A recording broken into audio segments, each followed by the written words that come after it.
Now let's dive deep into this big LGBTQ story for today. I'm Rex Rogosh, and let's square up trans rights. New study reveals shocking results on the trans community over Donald Trump. Even before any executive orders were signed in January, our court rulings delivered. Fear was already spreading fast through transgender communities across the U.S. Now, a new study from the University of Vermont, published in JAMA Network Open, has confirmed just how deep the fears run.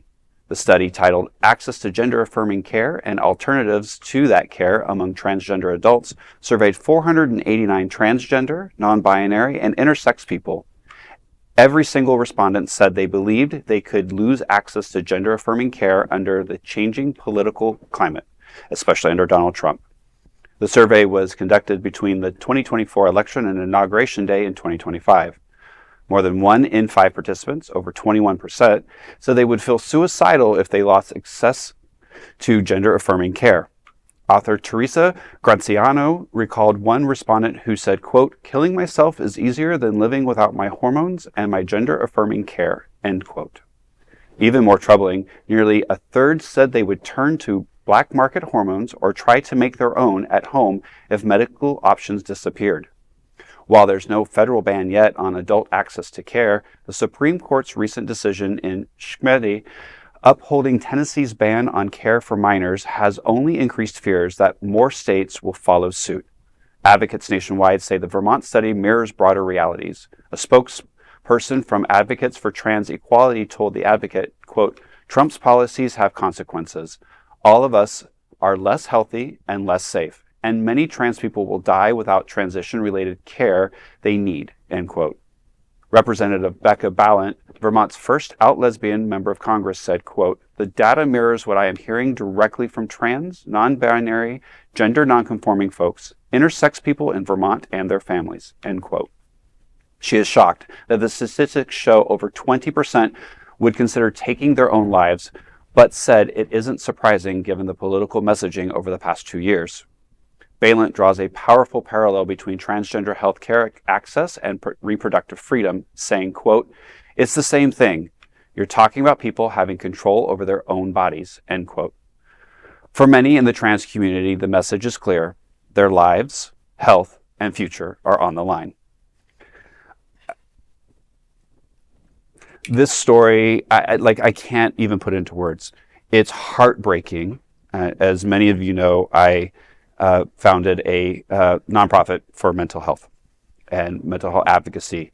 And to hear that people would rather take their lives than lose affirming care is unimaginable and unfathomable.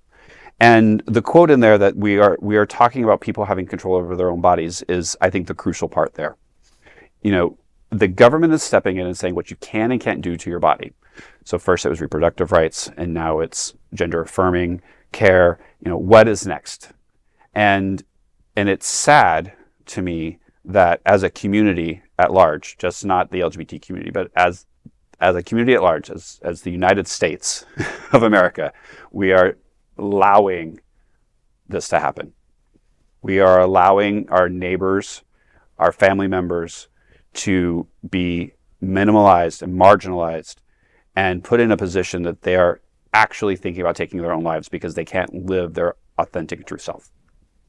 It's horrible. And the other thing that you hear is that they're taking it in their own hands. They're doing stuff on the black market, and that's only going to perpetuate, healthcare costs and challenges and complications. So it's only going to put more stress on an already stressed out healthcare system. But to your point, just coming out as a gay man, the journey it takes, to be able to accept yourself.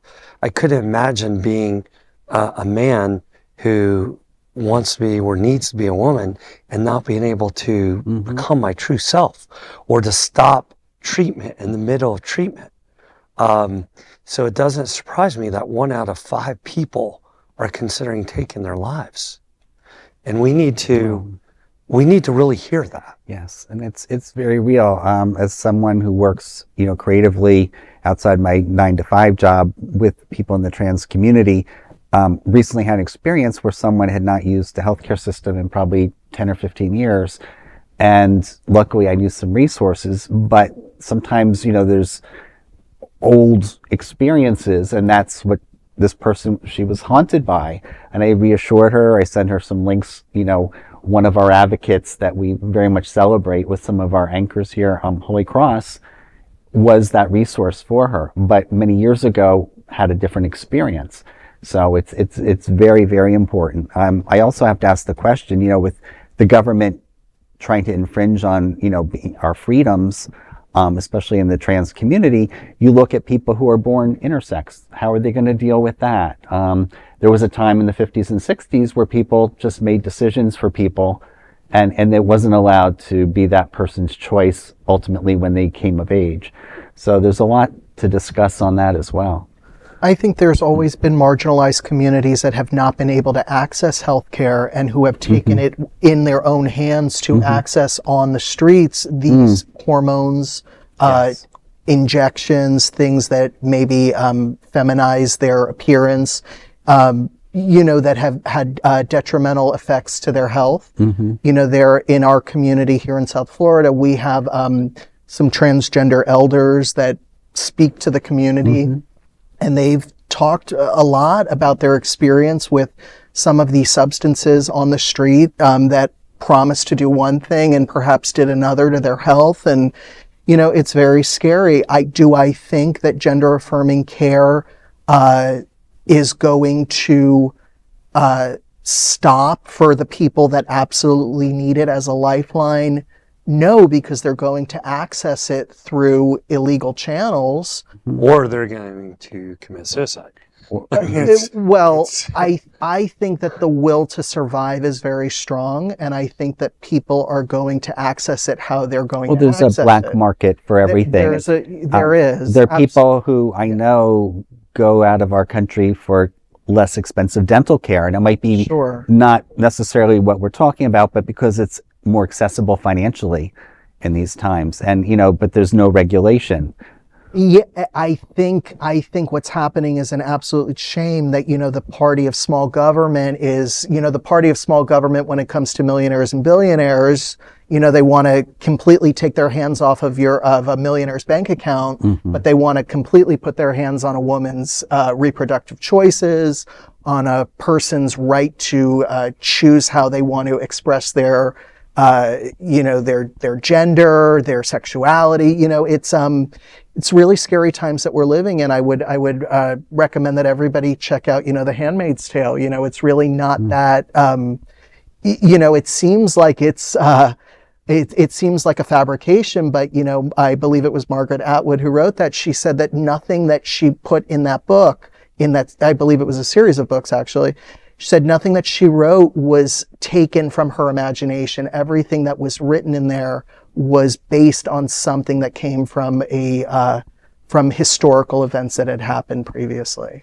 Well, I would like to believe that the will to survive is more prevalent. Unfortunately, going to the black market, I have some close friends who are trans elders, and they were part of that situation where they were injecting silicone and those types of things into their body, and they're having major health repercussions in their older age now.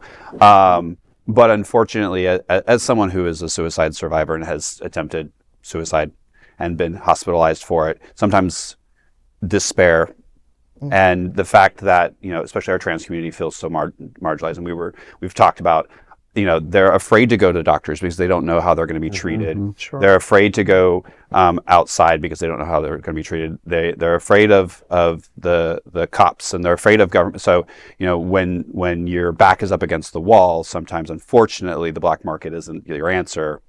Or you can't afford it. Or you can't afford it, or you have to do illegal things to get it. And this also is putting our healthcare system in a quandary because they take a Hippocratic oath. But now doctors are like, I want to treat you. I need to treat you. You need to be treated. But unfortunately, I could get sued. The hospital could get closed just by me acting on it. So now you're putting, not only the life of that person who needs the help in danger, you're now putting a system in danger that's helping hundreds of thousands of millions of other people. Yeah. So it is this slippery slope. We've talked about it before on this program. When we were talking about the gender affirming care for youth, and I happen to be part of that. And I said the same thing then. I said this is going to be a slippery slope because there are people who need gender affirming care because it's medically needed. It's not because somebody came to them and said, you know what, I'm electing to do this. Sometimes it's needed. You were talking about intersex people. So there's so many facets of this that need to be talked about and explored, and it's not a black and white answer. The only black and white answer is that the government should not be telling us what we should be doing with our body. I agree. End story. Totally agree. And if you are somebody watching this and you are in a situation where you feel hopeless or helpless, please pick up the phone and call. And if you don't know who to call, dial 988. And that is our big LGBTQ story for today. There is no other queer nonprofit media platform like this in the entire world. Support our LGBTQ stories by subscribing and sharing Queer News Tonight.